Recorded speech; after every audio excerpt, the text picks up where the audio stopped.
1 മാസം വേണ്ടി വന്നു എനിക്കൊരു ഉടുപ്പുണ്ടാക്കാൻ. എങ്കിലും ഞാൻ എന്നും സ്കൂൾ വരാന്തയിൽ എത്തുമായിരുന്നു. ഒളിച്ചിരുന്ന് കേട്ടു പഠിക്കാൻ.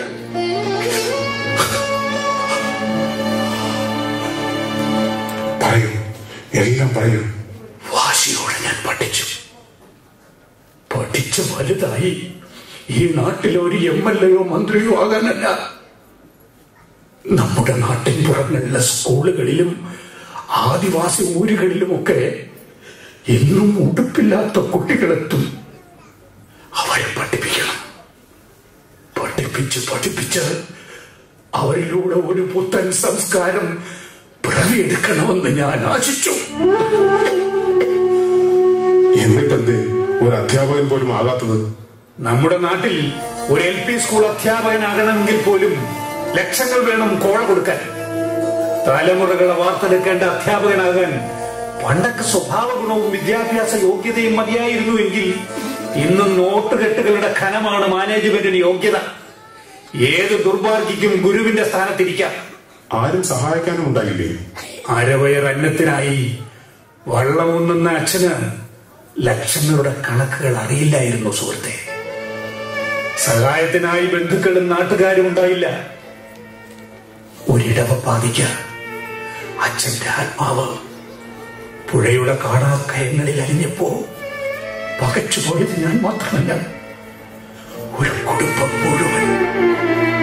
മനം മടുത്തെല്ലാം അവസാനിപ്പിക്കണമെന്ന് കരുതിയ എന്നെ ജീവിതത്തിലേക്ക് കൂട്ടിക്കൊണ്ടുവന്നത് എന്റെ ഭാനുമതിയും അവൾ എന്നിൽ തിരിച്ചറിഞ്ഞ എന്റെ സംഗീതവുമാണ്.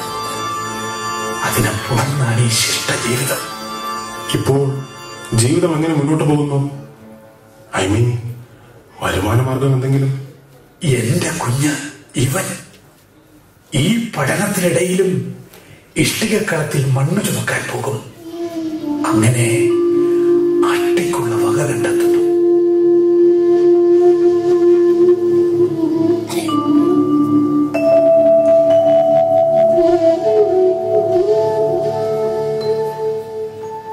ആണോ വലിച്ച?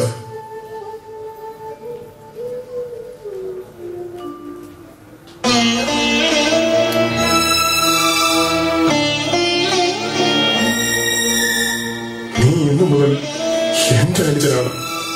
എന്റെ അനുജൻ.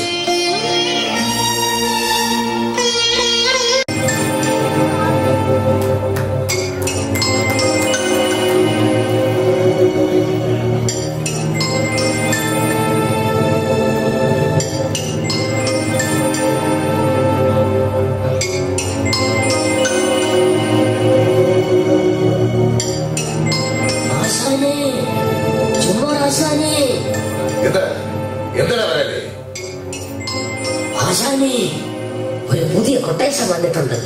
ഇതിനാണോ ഇത്രയും ആവേശം കാണിച്ചത്? ഞാൻ കരുതി നമുക്ക് നേരെ വല്ല അറ്റാക്കും വരുന്നതാണ്. ഓണത്തിനുള്ള പുലി കളിക്കാം. 10 പേരെ കൊടുക്കണം. അതിന് നമ്മൾ പുലി കളിക്കാരാ? പുലികളിക്കിടയിൽ കയറി നിന്ന് ചെറിയ തോതിൽ തല്ലുണ്ടാക്കണം. വയറ്റിലെ മുടിയെടുത്ത് പടം വരയ്ക്കണമെങ്കിൽ റേറ്റ് കൂടും. മാത്രമല്ല നമുക്ക് പുലികളി അറിയണ്ടേ? അതിനാണോ വിഷമം? അവരുടെ താളത്തിനടുത്ത് നമ്മളും തുള്ളുന്നു. ഇതാ ഇങ്ങനെ.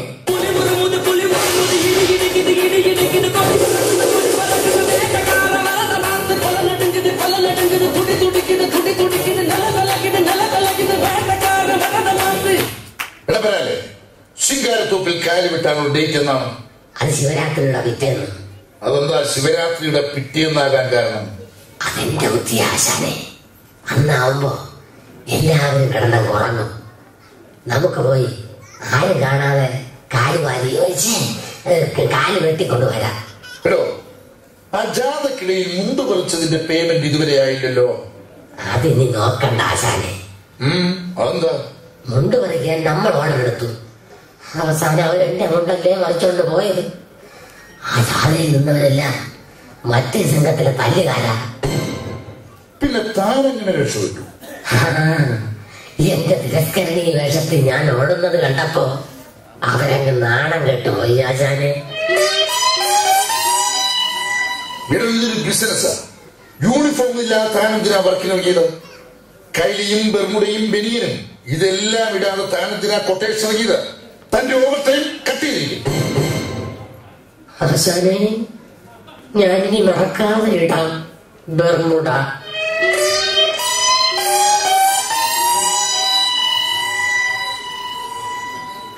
ഇവിടെ ആരുമില്ലേ? ഇവിടെ ആരുമില്ലേന്ന്? ഇവിടെ ആരുമില്ലേ? ഇവിടെ ആരുമില്ലേന്ന് ചുമ്മാ പ്രാവശ്യം വിളിച്ചത് കേട്ടില്ലേ? ഇവിടെ ആരുമില്ലാതാകാൻ വല്ല സുനാമിയോ മറ്റോ വന്നോ? ഈശോയെ!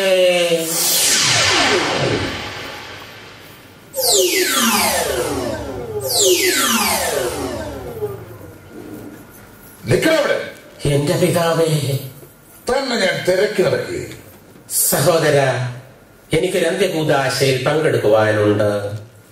ദൈവവിളി വന്ന ആ സഹോദരന് നമ്മുടെ വചന ശുശ്രൂഷ സ്വർഗരാജ്യത്തിലേക്കുള്ള പാത സുഗമമാക്കും. സഹോദര, തന്റെ അന്ത്യകൂദാശ ഇപ്പൊ ചുമ്മാ ആശ നടത്തണം. ആശാൻ നടത്തണോ അതോ ഞാൻ നടത്തണോ? ആദ്യം ബ്ലേഡ് കമ്പനി, പിന്നെ വിദ്യാഭ്യാസ കച്ചവടം, ഇപ്പൊ സെമിത്തേരി കച്ചവടം നടത്തുന്ന തന്നെ കണ്ട ദൈവം ഓടിക്കളയും. താൻ എന്തിനാ എന്റെ വീട്ടിൽ വന്നത്? ചേരേണ്ടതല്ലേ മകനെ, ചേരാവൂ. താൻ തലവെട്ടുന്നു, ഞാൻ കുഴി വെട്ടുന്നു. നമുക്ക് ഒരുമിച്ചൊരു ബിസിനസ് ഡീൽ ഉറപ്പിക്കാമോ എന്ന് ആലോചിക്കാൻ വന്നതാ. കള്ളൻ, സാത്താൻ, എല്ലാത്തിനും ലാഭം തനിക്ക് മാത്രം മതിയോ കുഞ്ഞാടെ? നമുക്ക് സഹകരിച്ച് നീങ്ങാം. ഞാനാകുമ്പോ ആരും സംശയിക്കുകയല്ല മകനെ. ഇത് ചങ്കുറപ്പുള്ള ആളുകൾക്കുള്ള പണിയാണ്. തന്നെ പോലെ വിശ്വാസം വിറ്റ് ജീവിക്കുന്ന ചാന്തുകൊട്ടുകൾക്കുള്ളതല്ല.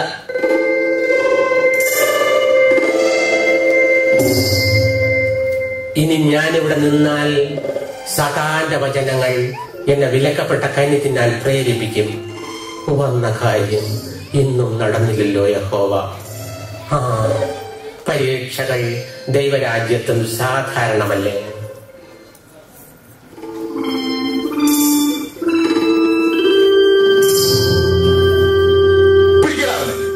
നിക്കണോ സാത്താനെ അവിടെ?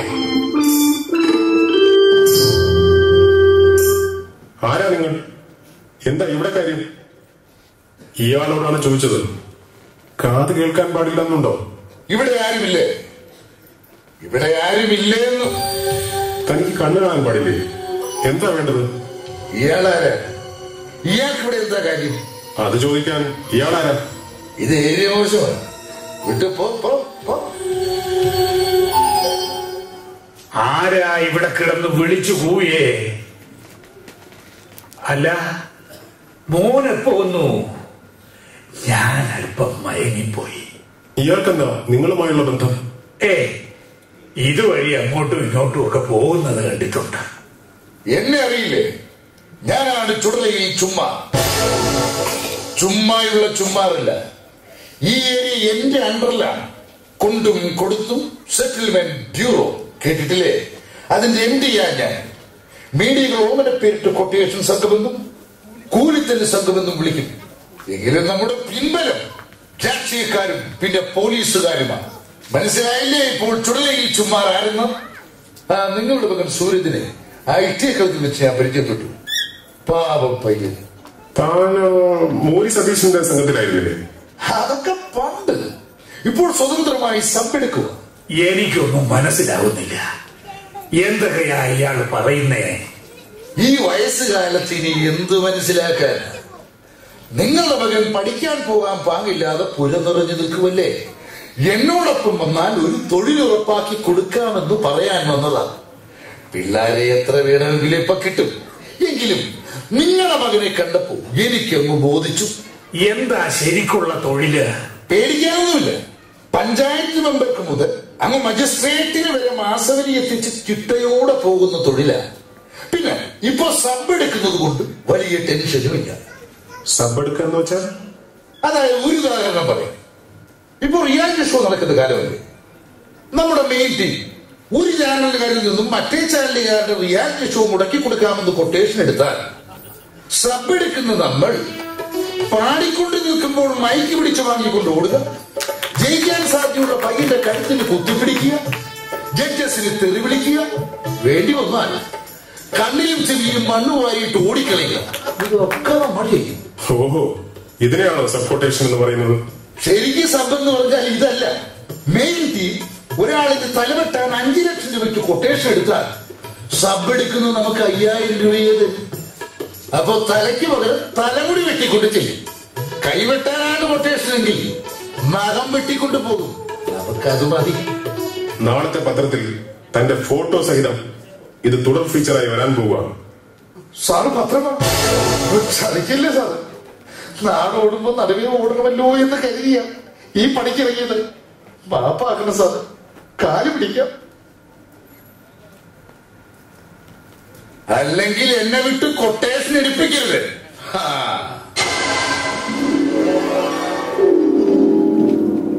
താനിപ്പോ പോണോ? പോകാൻ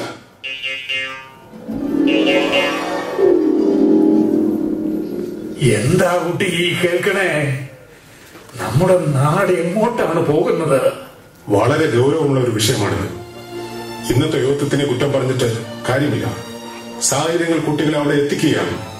ഒരു വശത്ത് ശതകോടീശ്വരന്മാരും മറുവശത്ത് പട്ടിണിപ്പാവങ്ങളും പെരുകുന്ന ഈ കാലത്ത് ഇടത്തരക്കാർ എന്ത് ചെയ്യാനാകുമെന്ന് പറഞ്ഞ് പകച്ചു നിൽക്കുന്നു. അവർ അധോലോകത്തേക്കോ ഭീകരവാദത്തിലേക്കോ തിരിഞ്ഞാൽ ആർക്ക് തടയാനാകും? എനിക്ക് ഭയമാകുന്നു. എന്റെ കുട്ടി ഇതിലെന്തെങ്കിലും പോയി ചാടുമോ ഈശ്വര? സൂര്യന്റെ കാര്യത്തിൽ നിയമപരമായി എന്തെങ്കിലും ചെയ്യാൻ പറ്റുമെന്ന് ഞാനും നോക്കട്ടെ.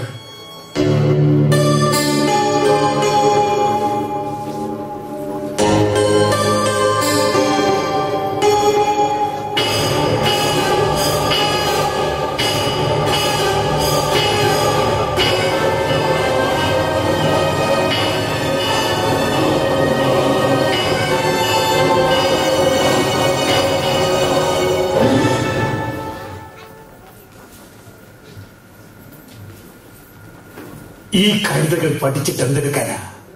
നീതിയും നിയമവും യാഥന്റെ ചിന്തകൾക്ക് അടിയറ വയ്ക്കാൻ പറ്റുമോ? കാശിന് വകയില്ലാത്ത ഇവറ്റകളൊക്കെ പഠിച്ചു വളർന്നാൽ നമ്മുടെ കുട്ടികളുടെ ഗതി എന്താകും?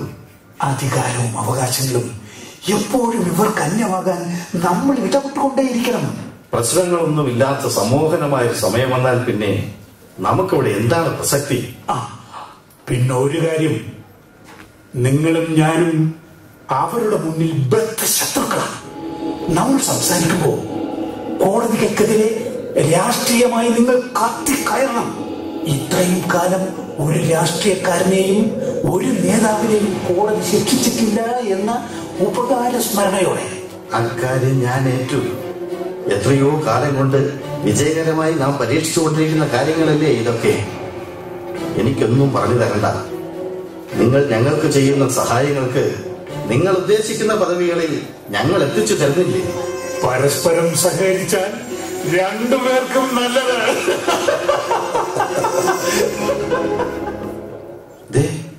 വരുന്ന കഥാപാത്രം. നമസ്കാരം മാഷേ. എമ്മല്ലേ നമസ്കാരം. നമ്മുടെ കുടിൽ എന്താ പതിവില്ലാതെ? മകന് രേഖകളെല്ലാം ഹാജരാക്കിയിട്ടും വിദ്യാഭ്യാസ ലോൺ അനുവദിക്കുന്നില്ല എന്നൊരു പരാതിയും പത്രവാർത്തയും കണ്ടപ്പോൾ നിയമപരമായ ഒരു അന്വേഷണം വേണമെന്ന് മുകളിൽ നിന്ന് സമ്മർദ്ദമുണ്ടായി. അത് അന്വേഷിക്കാൻ നമ്മുടെ നീതിന്യായ വകുപ്പ് അയച്ചതാ ഇദ്ദേഹത്തെ. അതറിഞ്ഞപ്പോ ഞാനും കൂടി. നിങ്ങളുടെ മകന് മാത്രം ലോൺ അനുവദിച്ചില്ല എന്ന് പറയുന്നത് കേവലം ബാലിശമാണ്. ബാങ്കിൽ ഞാനൊരു അന്വേഷണം നടത്തിയിട്ടാണ് വരുന്നത്. 64 അപേക്ഷകളിൽ വെറും 6 എണ്ണം മാത്രമാണ് അവർ നിരസിച്ചത്. നിരസിച്ച 6 അപേക്ഷകളും ഇവിടുത്തെ ഏറ്റവും പാവപ്പെട്ട കുടുംബത്തിലെ കുട്ടികളുടേതാണ്. ലോൺ കിട്ടിയാൽ മാത്രമേ പഠിത്തം തുടരാൻ കഴിയൂ എന്നുള്ളവർ. ആ വിവരം നിങ്ങൾ അന്വേഷിച്ചിട്ടും ഉണ്ടാവില്ല. നിങ്ങൾ എന്നെ പഠിപ്പിക്കാനൊന്നും വരണ്ട. നിയമമനുസരിച്ച് മാത്രമേ എന്ത് ചെയ്യാൻ കഴിയൂ. ന്യൂസെൻസ്. പബ്ലിക്കിന് എന്തും പറയാം. നീതിന്യായം കൈകാര്യം ചെയ്യുന്നവർക്ക് നിയമപുസ്തകം കൂടെ പരിഗണിക്കണം. ഇവിടെ നിയമം നിർമ്മിച്ചിരിക്കുന്നത് രാഷ്ട്ര പുരോഗതിക്കാണ്. രാജ്യ പുരോഗതി എന്നാൽ അധസ്ഥിതന്റെ ഉന്നമനം. അതിന് അക്ഷരമരും ആലംബഹീനരുമായവർക്ക് നിയമം നോക്കാതെ അല്പം സഹായം ചെയ്താലെന്താ? നിങ്ങൾക്ക് തെരഞ്ഞെടുപ്പ് എടുക്കുമ്പോഴെങ്കിലും ഇവറ്റകൾ വേണം. നമുക്കത് വേണ്ട. നീതി ദേവതയുടെ കണ്ണ് കെട്ടിയിരിക്കുക. നിയമത്തിന്റെ മുന്നിൽ പാവപ്പെട്ടവനെന്നോ പണക്കാരനെന്നോ തരംതിരിവില്ല. കോടതികൾ ഇവിടെ പുതിയ നിയമം നിർമ്മിക്കേണ്ട. അതിന് നിയമനിർമ്മാണ സഭകളും അതിന് സാമാജികരായ നമ്മളുമുണ്ട്. നിങ്ങൾ ഉള്ള നിയമത്തെ വ്യാഖ്യാനിച്ചാൽ മാത്രം മതി. 4 വോട്ടിന് വേണ്ടി നിയമത്തെക്കുറിച്ചോ ഭരണഘടനയെക്കുറിച്ചോ യാതൊരു വിവരമില്ലാത്ത ഇവറ്റകൾക്ക് വേണ്ടി അവസരോചിതമായി സംസാരിക്കരുത്. നിയമപരിപാലനവും ധർമ്മപരിപാലനവും ഒന്നല്ല, രണ്ടാണ്. ആഴ്ചകളായി ആഹാരം കഴിക്കാനില്ലാത്ത ഒരുവൻ ഭിക്ഷ കൊടുക്കാൻ പോലും പഠിക്കുന്ന ഒരു ധനികന്റെ പിടികയിൽ നിന്ന് ഒരു റൊട്ടിയെടുത്ത് കഴിച്ചാൽ നിങ്ങളുടെ നിയമത്തിന്റെ മുന്നിൽ അയാൾ കള്ളൻ. പക്ഷേ ധാർമ്മികമായി മറ്റൊരു തല കൂടെ ഉണ്ടെന്ന് ഓർക്കണം. വിശക്കുന്നവന്റെ ആർത്തനാദം ഞങ്ങൾ ആ പക്ഷത്താണ്. നിങ്ങളുടെ ഇൻഡാസ് കണ്ട് കോടതി ഭയപ്പെടുന്ന കാലം പോയി. നിയമത്തിന്റെ വഴി. അത്രയ്ക്കായോ? ഞങ്ങൾ ജനങ്ങളെ സംഘടിപ്പിച്ചതിനെ പ്രതിരോധിക്കും. നിർത്തു നിങ്ങളുടെ നാട്യം. ഇനി എത്ര കാലം അന്നം മുട്ടിയ അനാശ്രിതരെ ഇങ്ങനെ പറ്റിക്കാനാകും? കാലാകാലങ്ങളായി നിങ്ങൾക്ക് ഒന്നിച്ചു നിന്ന് എന്തെങ്കിലും കുതന്ത്രങ്ങളിൽ ചാലിച്ച കള്ളക്കഥകൾ വാർത്തകളായി സാധാരണക്കാരന്റെ മുന്നിലേക്ക് എറിഞ്ഞു കൊടുക്കും. അവർ അതിന്റെ ചർച്ചയും മറുചർച്ചയുമായി കാലം കഴിക്കും. രാത്രിയുടെ അന്ത്യയാമം വരെ നിങ്ങൾ ഇത് കണ്ട് രസിച്ച് വീണ്ടും പുതിയ കഥ മെനയും. ഇല്ല, ഞങ്ങൾ പ്രതികരിക്കും. വിടില്ല ആരെയും. അല്ല, എല്ലാവരും ഉണ്ടല്ലോ. നിയമം, രാഷ്ട്രീയം, മീഡിയ. എന്തായാലും ഇനി സൂരജിന്റെ പേരിൽ നിങ്ങളാരും തമ്മിൽ തല്ലല്ല. അവനെ ഞാൻ കൊണ്ടുപോകുന്നു. ഇയാൾ പരിഹസിക്കുകയാണ്. ദരിദ്രനായി പോയി എന്ന ഒറ്റ കാരണം കൊണ്ട് ഞങ്ങളുടെ മുന്നിൽ വെച്ചൊരു യുവാവിനെ അധോലോക മാഫിയ കൂട്ടിക്കൊണ്ടുപോകുന്നു. ഇയാളെ ഇപ്പോ കയ്യാമം വെച്ച് തുറുങ്കിലടയ്ക്കാനുള്ള പവർ എനിക്കുണ്ട്. അറിയാമോ തനിക്ക്? പവർ ഉണ്ടെങ്കിലും സാറിനെ കൊണ്ടതിനാവില്ല സാറേ. അഭ്യസ്തവിദ്യരായ ഞങ്ങളെ ഇവിടെ വളർത്തിയെടുത്തത് ഇവരാ. ഇവർക്കിന്ന് ഞങ്ങളെ കൂടാതെ ഒരു നിലനിൽപ്പില്ല. അല്ലെങ്കിൽ ഇവർ പറയട്ടെ. ഒന്ന് പോകുന്നുണ്ട് ഇവിടെ നിന്ന്. പറഞ്ഞു എന്ത് പറയാമെന്നു. സൂരജിന്റെ കാര്യത്തിൽ താൻ തടയിടണ്ട. ഇല്ല സാറേ, എനിക്കും ജീവിക്കണം, എനിക്കും പഠിക്കണം, എല്ലാവരെയും പോലെ. സമ്പന്നതയുടെ മടിത്തട്ടിൽ ജനിച്ചു വീഴുന്നവനും സർക്കാർ പുറമ്പോക്കിൽ ജീവിതം കരിപ്പിടിപ്പിക്കുന്നവനും മനുഷ്യൻ തന്നെയാണ്. വിദ്യാഭ്യാസം മനുഷ്യന്റെ ജന്മാവകാശമാണ്. ദരിദ്രന്റെ മക്കൾ പഠിക്കേണ്ടെന്നൊരു തലത്തിലേക്ക് ആ മേഖലയെ നിങ്ങൾ എല്ലാവരുമായി എത്തിച്ചില്ലേ? എങ്ങനെയും പണമുണ്ടാക്കുന്നവനാണ് ഇന്നിവിടത്തെ സർവസമ്മതൻ. ഗതി മുട്ടിയപ്പോ ഞാനും ആ വഴി തെരഞ്ഞെടുക്കുന്നു. ഇല്ല മോനെ, അങ്ങനെ പറയരുത്. ജീവിതത്തിന് അർത്ഥം വേണം. വികാരങ്ങൾക്ക് അടിമപ്പെട്ട് അവിവേകം കാട്ടാൻ നിമിഷങ്ങൾ മതി. നല്ലതെന്ന് പറയിക്കാൻ ഒരു മനുഷ്യായുസ് തന്നെ വേണ്ടി വരും. എന്റെ പൊന്നുമോൻ അങ്ങനെ ഒന്നും ചിന്തിക്കുക പോലും ചെയ്യരുത്. ഇല്ല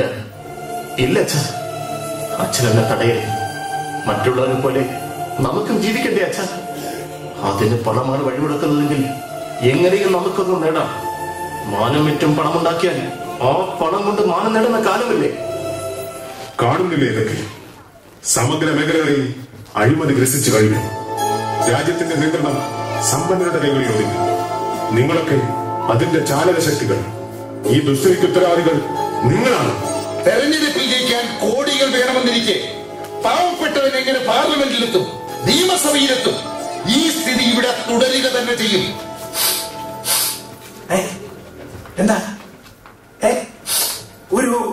ഒരു സ്മെല്ല് വരുന്നുണ്ടല്ലോ? എന്താ? ശരിയാ, മണ്ണെണ്ണയുടെ രൂക്ഷഗന്ധം. ഹരിത് അവിവേകം കാട്ടരുത്. ഹരിത് അച്ഛ, എന്താ ഇത്? ഇല്ല മോനെ, ഇല്ല. ജീവിതത്തിൽ എനിക്കുണ്ടായിരുന്ന ആകെ പ്രതീക്ഷയായ എന്റെ പൊന്നുപോലും എനിക്ക് നഷ്ടമാകുന്നു. ഇനിയും വേണമോ ഈ ജന്മം?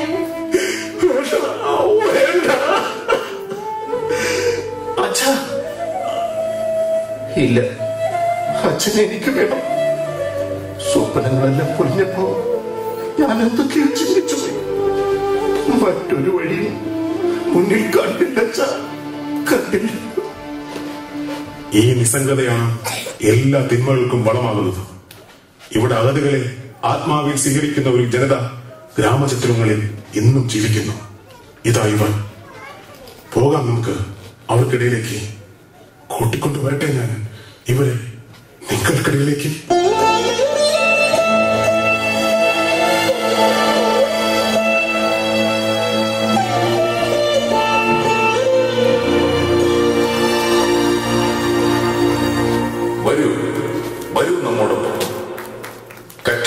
രാഷ്ട്രീയത്തിന്റെ അതിപ്രസരമില്ലാത്ത, അധികാര ഗർവിന്റെ അഹന്തയില്ലാത്ത, ഉദ്യോഗ പർവ്വത്തിന്റെ ഉപജാപങ്ങളില്ലാത്ത ഒരു കൊച്ചു ജനതയാണ്. പരസ്പര സഹകരണത്തിന്റെ കളിമൺചരാതിൽ ആത്മാർത്ഥ സ്നേഹത്തിന്റെ നെയ്മോച്ച് ജീവിത യാഥാർത്ഥ്യങ്ങളുടെ അഗ്നിയിൽ തെളിയിച്ച ഒരു തിരിവെട്ടം ഇന്നും ഇവിടെയുണ്ട്. ആ പ്രഭയിൽ നമുക്കൊരു പുത്തൻ സംസ്കാരം